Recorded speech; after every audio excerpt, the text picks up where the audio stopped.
Welcome to story hub. Hello ನನ್ನ ಮುದ್ದಿನ ಮಕ್ಕಳೇ, ಎಲ್ಲರೂ ಹೇಗಿದ್ದೀರಾ? ಎಲ್ಲರೂ ತುಂಬ ಚೆನ್ನಾಗಿದ್ದೀರಾ ಅಂತ ಭಾವಿಸ್ತೀನಿ. ಈ ಸಲ ಒಂದು ಹೊಸ ಕತೆ ಜೊತೆ ಬಂದಿದ್ದೀನಿ. ಕಾಡಿನ ಪ್ರಾಣಿಗಳದ್ದು. ಎಲ್ಲ ಪ್ರಾಣಿಗಳು ಒಂದು ಕಾಡಿನಲ್ಲಿ ತುಂಬ ಆರಾಮಿಂದ ಖುಷಿಯಿಂದ ವಾಸವಾಗಿದ್ದು, ಆ ಖುಷಿಗೆ ಒಂದು ಬ್ರೇಕ್ ಬಿತ್ತು. ಒಂದಿನ ಎಲ್ಲಿಂದಲೋ ಬಂದ ಒಂದು ರಾಕ್ಷಸ ಆ ಕಾಡಿನಲ್ಲಿ ಮನೆ ಮಾಡಿಬಿಡ್ತು. ಮನೆ ಒಂದೇ ಮಾಡಿದ್ದಲ್ಲ ಮಕ್ಕಳೇ, ಅದು ಒಂದೊಂದು ಪ್ರಾಣಿನ ದಿನಾಲು ತಿನ್ನೋದಕ್ಕೆ ಶುರು ಮಾಡ್ತು. ಇದನ್ನು ಕಂಡ ಎಲ್ಲ ಪ್ರಾಣಿಗಳು ಭಯ ಬೀಳ್ತವೆ. ಯಾರಿಗಾದ್ರೂ ಜೀವ ಅಂದರೆ ಭಯ ಅಲ್ವಾ? ಆಗ ಎಲ್ಲ ಪ್ರಾಣಿಗಳು ಒಂದು ನಿರ್ಧಾರವನ್ನು ಮಾಡ್ತವೆ. ಎಲ್ಲ ಸೇರಿ ಈ ರಾಕ್ಷಸನನ್ನು ಈ ಕಾಡಿನಿಂದ ಆಚೆ ಅಟ್ಟೋಣ. ಯಾಕೆ ಅಂತೇಳಿದ್ರೆ ಕಾಡು ಪ್ರಾಣಿಗಳ ಸೊತ್ತು. ನಾವೇನು ಮಾಡ್ತಾ ಇದ್ದೀವಿ? ಕಾಡನ್ನು ಕಡಿತಾ ಇದ್ದೀವಲ್ಲ, ತಪ್ಪಲ್ವಾ? ಅದಕ್ಕಾಗಿ ಆ ಎಲ್ಲ ಪ್ರಾಣಿಗಳು ಏನು ಮಾಡ್ತವೆ, ಒಂದು ಸಭೆಯನ್ನು ಸೇರ್ತವೆ. ಆ ಸಭೆಯನ್ನು ಒಂದು ನದಿಯ ದಡದಲ್ಲಿ ಕುತ್ಕೊಂಡು ಚರ್ಚೆ ಶುರು ಮಾಡ್ತವೆ. ಆ ಚರ್ಚೆಯಲ್ಲಿ ಈ ರಾಕ್ಷಸನನ್ನು ಹೇಗೆ ಕಾಡಿನಿಂದ ಹೊರ ಹಟ್ಟೋದು ಅಂತ ಹೇಳಿ ತೀರ್ಮಾನ ಮಾಡ್ತವೆ.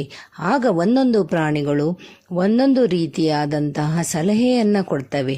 ಆ ಸಲಹೆಯನ್ನು ಎಲ್ಲವನ್ನ ಬರ್ಕೊತವೆ. ಯಾಕಂತೇಳಿದ್ರೆ ಯಾವುದೇ ಒಂದು ಪ್ಲ್ಯಾನ್ ಮಾಡುವಾಗ ಸರಿಯಾಗಿ ಎಕ್ಸಿಕ್ಯೂಟ್ ಮಾಡಬೇಕಲ್ಲ, ಇಲ್ಲ ಅಂದರೆ ಪ್ಲ್ಯಾನ್ ಎಲ್ಲ ಫ್ಲಾಪ್ ಆಗುತ್ತಲ್ಲ ಮಕ್ಕಳೇ. ಅದೇ ರೀತಿ ಮೊದಲು ಬಂದಿದ್ದು ನವಿಲು ಹೇಳುತ್ತೆ, ನಾನು ನನ್ನ ಗುಂಪನವ್ರನ್ನೆಲ್ಲ ಕರ್ಕೊಂಡು ಬರ್ತೀನಿ. ಕರ್ಕೊಂಡು ಬರೋದಷ್ಟೇ ಅಲ್ಲ, ಬರುವಾಗ ಒಂದಿಷ್ಟು ಹಾವುಗಳನ್ನು ಹಿಡಿದು ತರ್ತೇವೆ.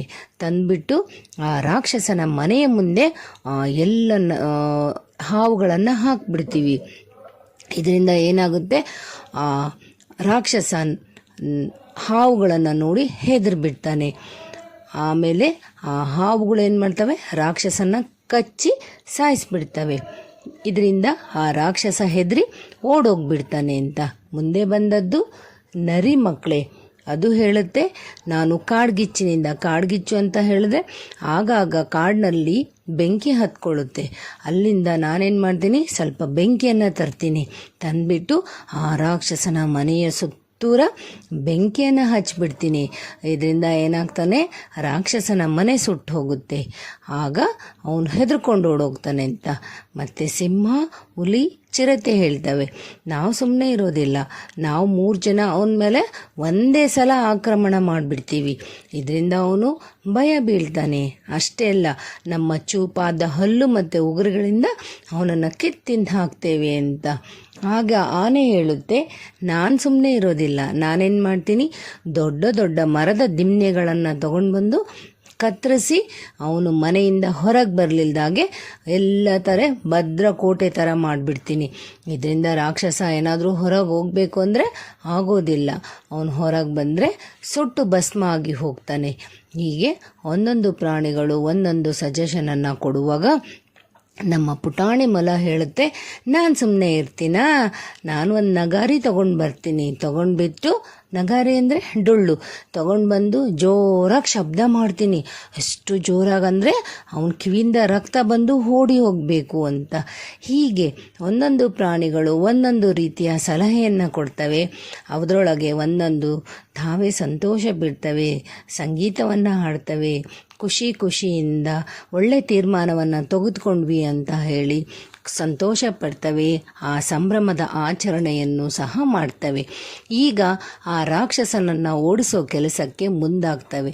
ಅದ್ರಗಿನ್ನ ಮೊದಲು ಎಲ್ಲ ಪ್ರಾಣಿಗಳು ಸೇರಿ ಈಗಾಗಲೇ ತಗೊಂಡಿರ್ತಕ್ಕಂತಹ ಸಲಹೆಗಳನ್ನು ಹೇಗೆ ನಾವು ಅದನ್ನು ಆ ರಾಕ್ಷಸನ ಮೇಲೆ ಪ್ರಯೋಗ ಮಾಡೋದು ಅಂತ ಯೋಚನೆ ಮಾಡ್ತೇವೆ. ಮೊದಲನೇದಾಗಿ ನವಿಲಿನ ಬಾರಿ ಬರುತ್ತೆ.